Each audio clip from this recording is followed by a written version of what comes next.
दोस्तों का बहुत बहुत स्वागत है। दोस्तों, आज के वीडियो में हम बात करेंगे हमारे शरीर में सूजन क्यों आती है, शरीर में हमारी गांठें क्यों बनती है, एक गांठ और सूजन आने का क्या कारण है।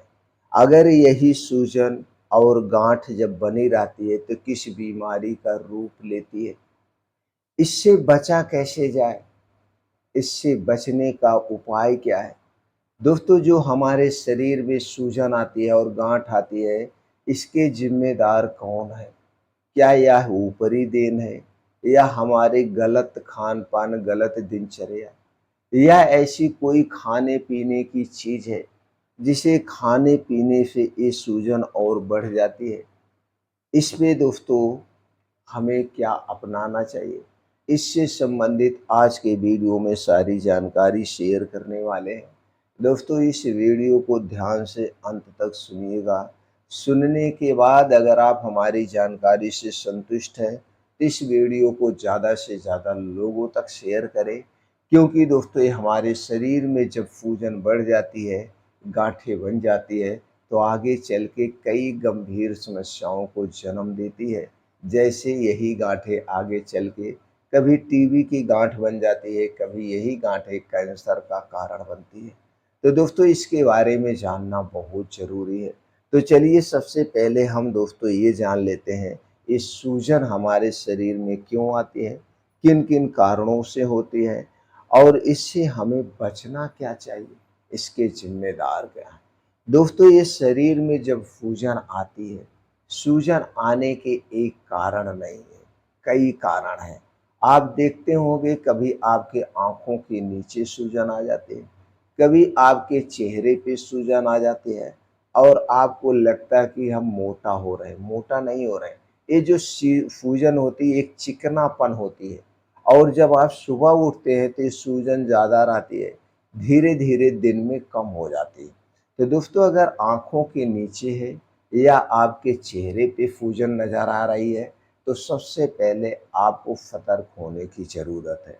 इसका इशारा ये है कि आपकी किडनी सही से वर्क नहीं कर रही है, आपकी किडनी पे दोस्तों लोड ज़्यादा है, जिससे वो फ़िल्टर नहीं कर पा रही। इसके अलावा आप देखते हैं कभी-कभी आपके पेट में सूजन आ जाती है।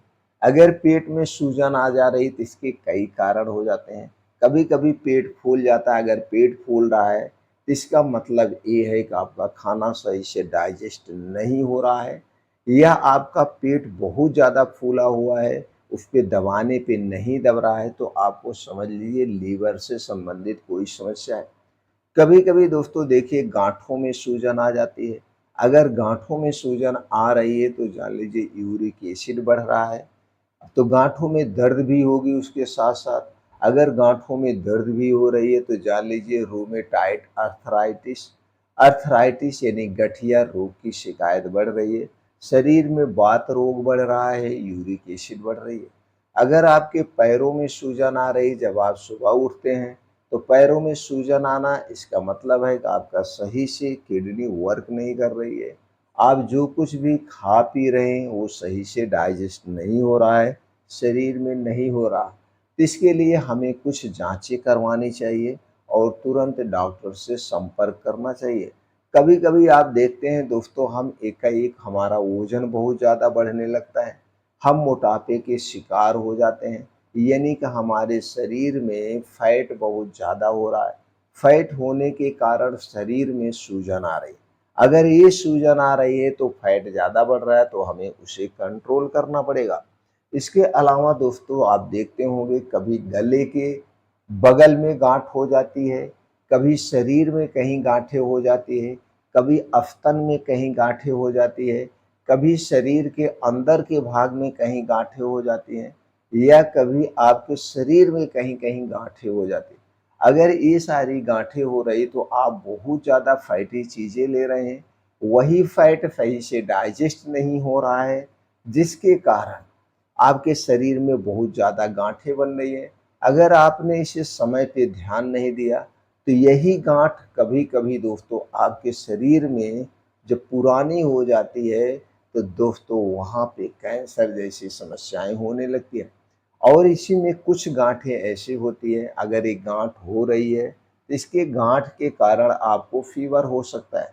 जब आपको ये फीवर बना रहे एंटीबायोटिक लेने से या एनाल्जेसिक लेने से ये गांठें नहीं कम हो रही है तो तुरंत डॉक्टर से संपर्क करना चाहिए। अब डॉक्टर इन गांठों से संबंधित कुछ जांच कराएगा। लक्षण के हिसाब से कुछ जांच करा के पता किया जाता है कि ये गांठें क्यों बनी हुई है, कहीं ये टीबी के कारण तो नहीं है। अगर ये गांठें टीबी के कारण है तो इसमें एंटी टीबी की दवा दी जाती है, यानी फिर टीबी की दवा चलाई जाती है और ये टीबी की दवा 6 से 9 महीने चलती है, जिस हिसाब से वो बीमारी हो, फिर ये गांठें गल जाती हैं। अगर ये गांठें कैंसर का कारण है तो उसमें से कुछ पार्ट निकाल के उसे चेक किया जाता है। तो सीधे तौर पे आपने देखा शरीर में सूजन आने के, गांठें होने के एक कारण नहीं है, कई कारण हैं। अब इससे बचने के लिए हमें क्या करना चाहिए? इसके लिए क्या-क्या ज़िम्मेदार हैं? खाने की कौन-कौन सी चीज़ें ज़िम्मेदार हैं? तो दोस्तों इसमें कई कारण हो जाते हैं। कभी-कभी जब आपके शरीर में कोई संक्रमण बीमारी होती तो भी गांठें बन जाती हैं। चोट लगती, वो चोट पुरानी हो जाती तो उसी पे गांठ बन जाती है। या जब आपकी इम्यूनिटी कमज़ोर होती उसके कारण भी होता है। और जो कुछ गांठें ऐसी होती है जो ट्यूमर का भी कारण होती है। अब इसके लिए जिम्मेदार कौन है? इसके लिए जिम्मेदार बहुत सी चीजें हैं, एक चीजें जिम्मेदार नहीं है।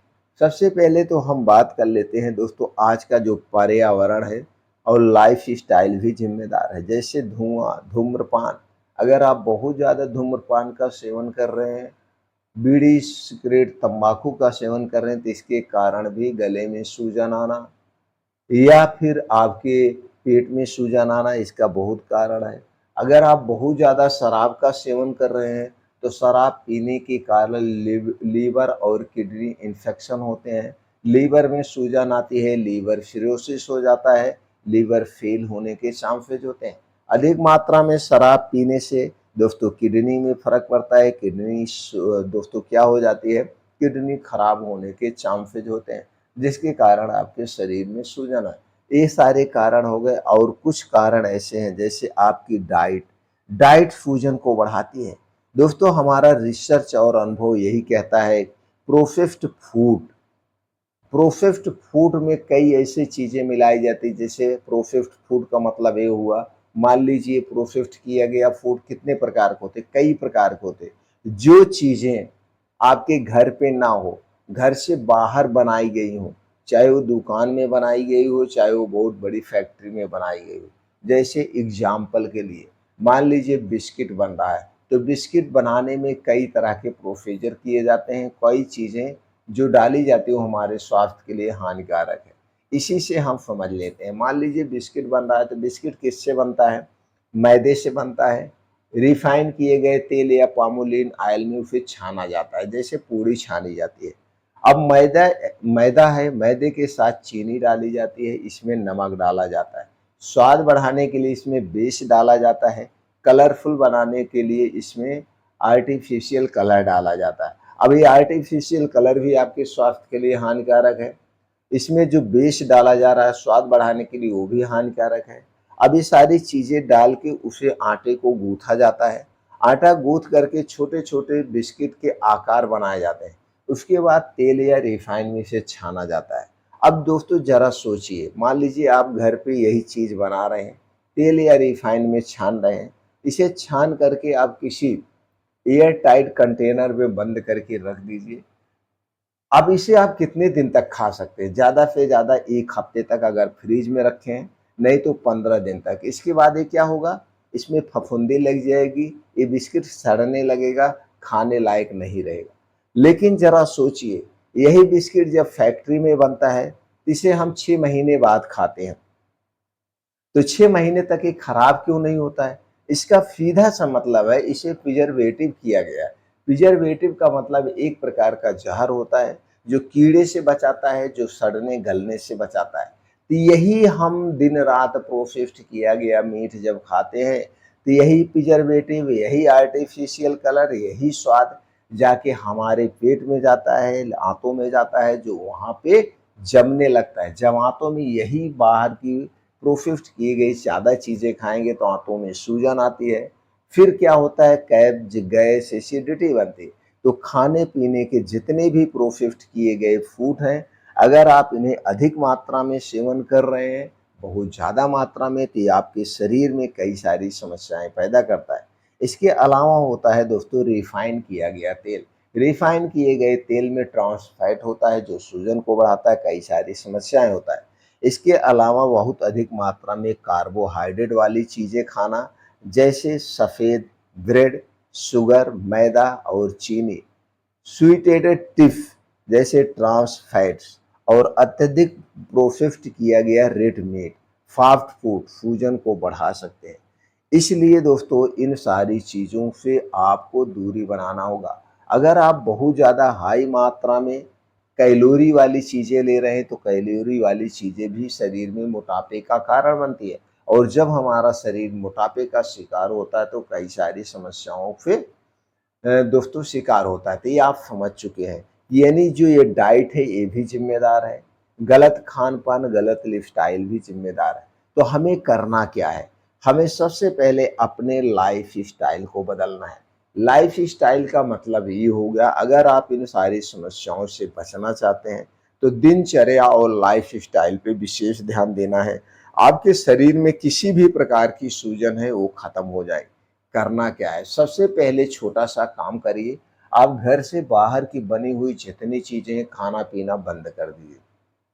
आप अपने घर का बना हुआ खाना खाइए, आपके किचन में आपके घर की माताएँ, बहनें जो कुछ भी बना सकती हैं वही खाइए।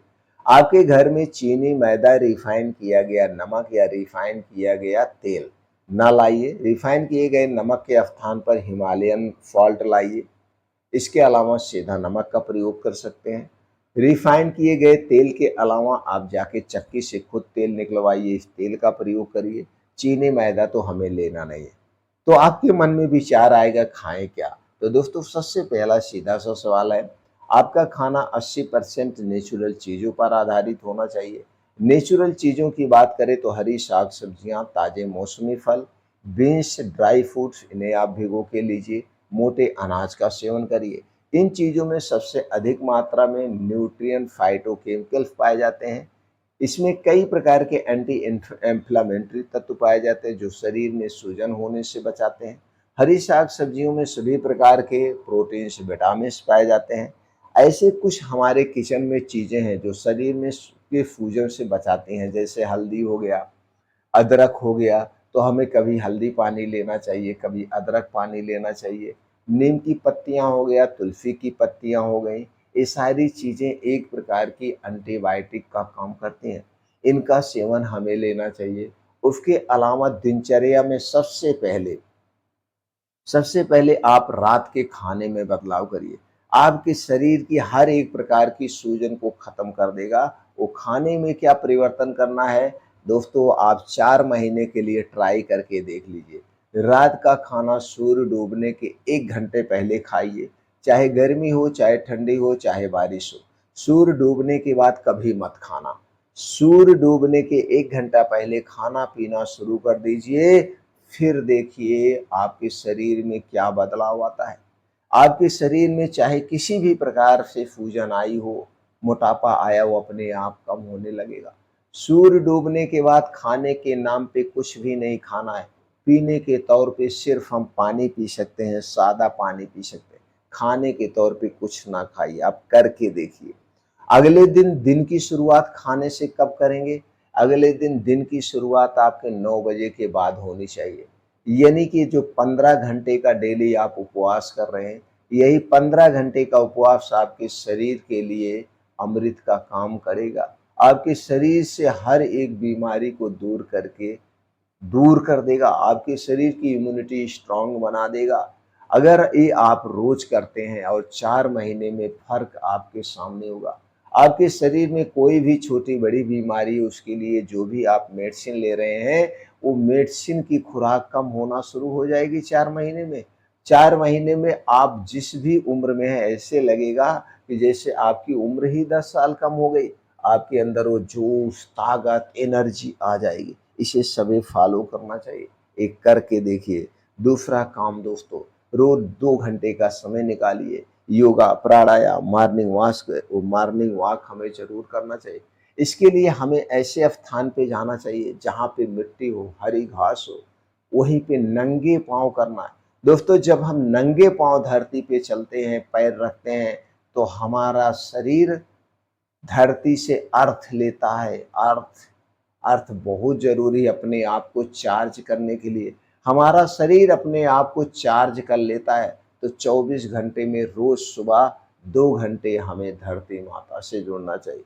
तो नंगे पाँव जब आप मॉर्निंग वॉक करते हैं, तो छोटे-छोटे मट्टी के कण जब पैर में चुभते हैं, एक्यूप्रेशर का काम करते हैं। ओफ की बूँदें जब पैर में लगती है, तो दोस्तों ये अर्थ का काम करती है। ये सब वही करने के बाद अनुलोम-विलोम, कपालभाति, प्राणायाम, मेडिटेशन, दंड बैठक, उठक बैठक, जो कुछ भी करना है करिए और टेंशन से दूर रहिए।